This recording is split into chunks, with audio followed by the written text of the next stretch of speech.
we're going to talk about something explicit today, something people say we shouldn't talk about. And you know what? My goal is to make you say the F word. And not a four-letter F word, which we have heard a few times on this stage today. But the F word that I want to talk about is fertility and its negative counterpart, infertility. So let me start with my story.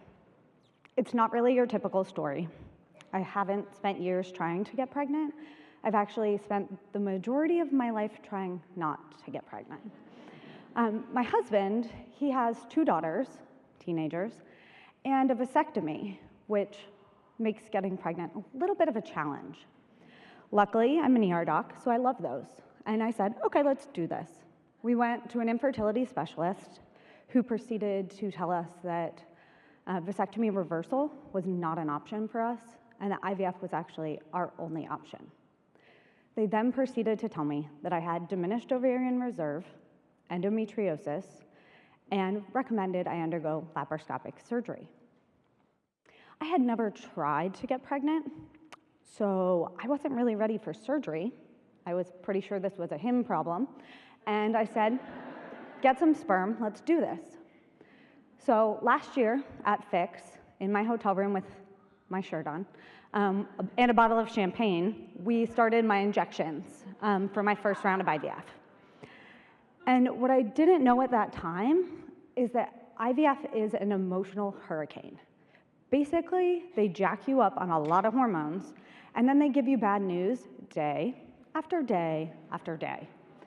For example, we had been following 15 follicles on my ultrasounds, so I went in for my retrieval, and I woke up from the propofol to find out that I had 8 eggs. Didn't seem like a lot. So then the next day they call me. 5 of those had fertilized.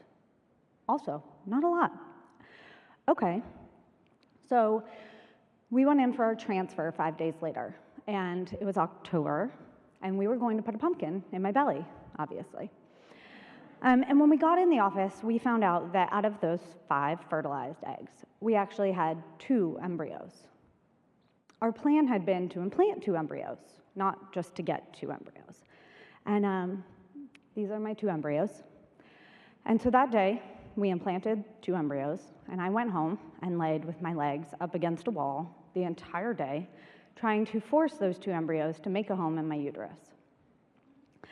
A couple days later, I got an email from my nurse, an email that said, I am sorry you did not get a call from the lab, but they did not make it.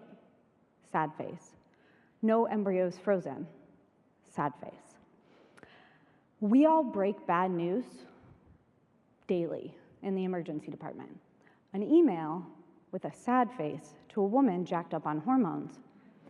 Not a great option. The hurricane became category 4 at that point. A couple days later, I got home from ASAP, and I took a home pregnancy test. And let me zoom in on that for you. We were pregnant. I was overjoyed. Unfortunately, it didn't last long. My beta quant blood pregnancy test came back the next day at 49, much lower than expected.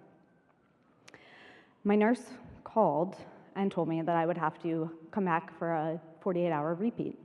I said, okay, and I went to my overnight shift. On that shift, I started bleeding heavily and was convinced that I was miscarrying. And I did what any good ER doc does. I hid in the attending office and then Googled everything I could about what I was gonna do next. And I came across an article that night that was a game changer, and we're gonna talk more about it.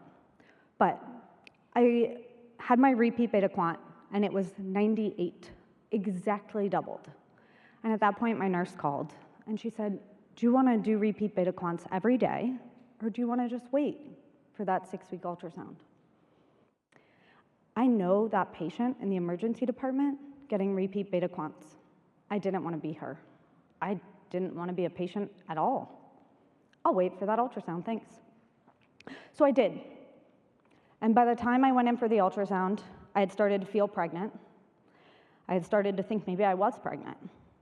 And then the ultrasound probe went in, and I saw the clear stripe of my uterus, uninterrupted by any fluid collection. And I knew. My doctor scanned out to my left adnexa, and there it was, a gestational sac, a yolk sac, no fetal pole, no heartbeat. I had an ectopic. That thing I had always been so eager to diagnose in residency, I had diagnosed in myself. And my doctor looked at me and said, the most honest and brave thing she could, I am so sorry. You probably diagnose this way more than I do. It is extremely rare with IVF, less than 1%. She was right. I do diagnose it more than she does. And apparently I am that 1%.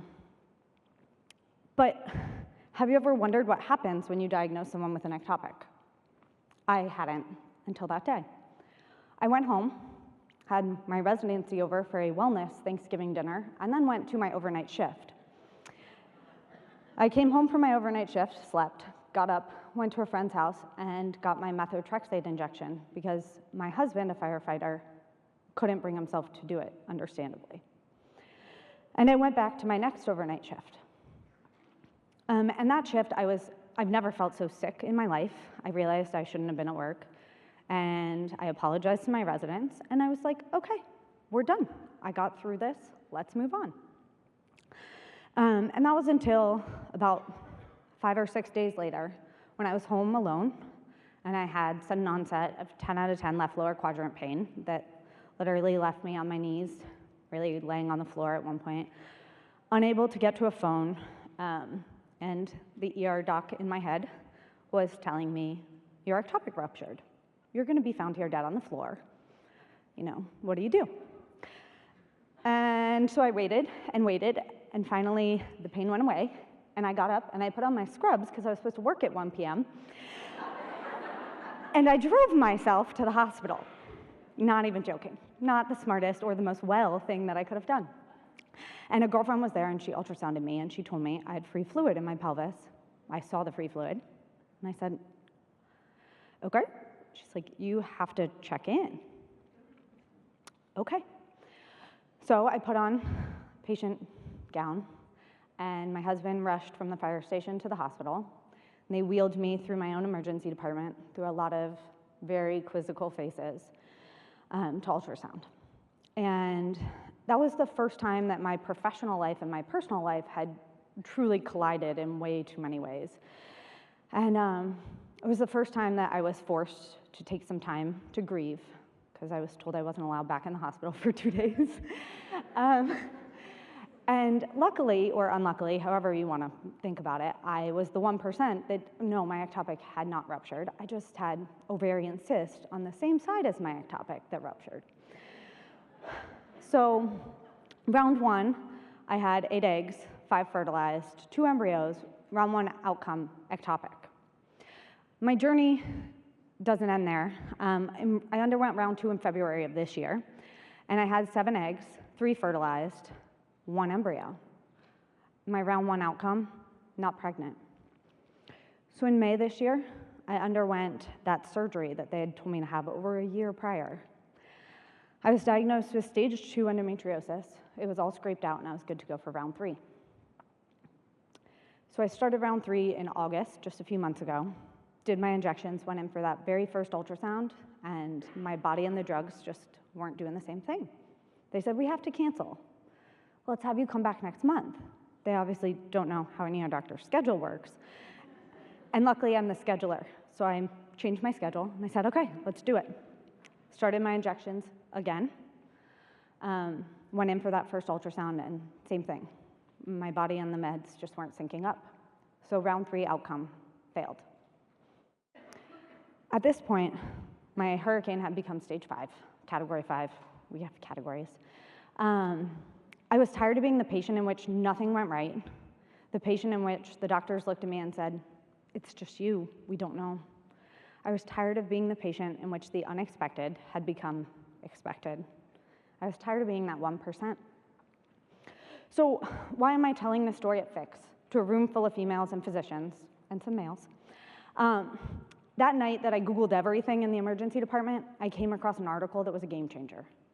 You see, women across the country say that they are 1 in 8 if they are diagnosed with infertility, because their risk is approximately 12.1%. But in this room, our risk is so much higher. In this room, there are so many of you who could tell me stories of IUIs, IVF, Clomid, miscarriages, and more. In this room, I am 1 in 4, and our infertility rate is 24.1%, double the national average. And so many of you will say, well, isn't it because we wait longer to try to have children? We delay childbearing. And yes, that is a part, but that is not all of it. A study done in Hungary looked at over 3,000 female physicians and compared them to an age-adjusted control group, other professional women that had delayed childbearing for education and career. And guess what? We still have a statistically significant increase. So what do we do about it? First of all, we have to start the conversation. We have to raise awareness. And to do that, we have to share our stories, which I can tell you is not comfortable, all right? But it is something that we have to do if we want to see change come. Next, we have to start educating our youth. And by that, I don't mean our children, but I mean the young women that are coming behind us, the women that are going into medical school or in residency that don't know these risks. This is me graduating from medical school. And at that point, I was convinced I would graduate from residency and start a family, no problem. I never thought that 31 could be too old. And we have to start educating the young women that are coming behind us that they may have risks. And finally, we need data. We, as women in emergency medicine, have never been studied. The surgical specialties have, but we have not. And with our ever-changing circadian clocks, we are a high-risk group. We need data like this data, awesome studies that can help us to create better policies that not only allow, but that will actually support women who want to try to get pregnant during their medical education, whether that's during medical school, residency, or even that early career phase.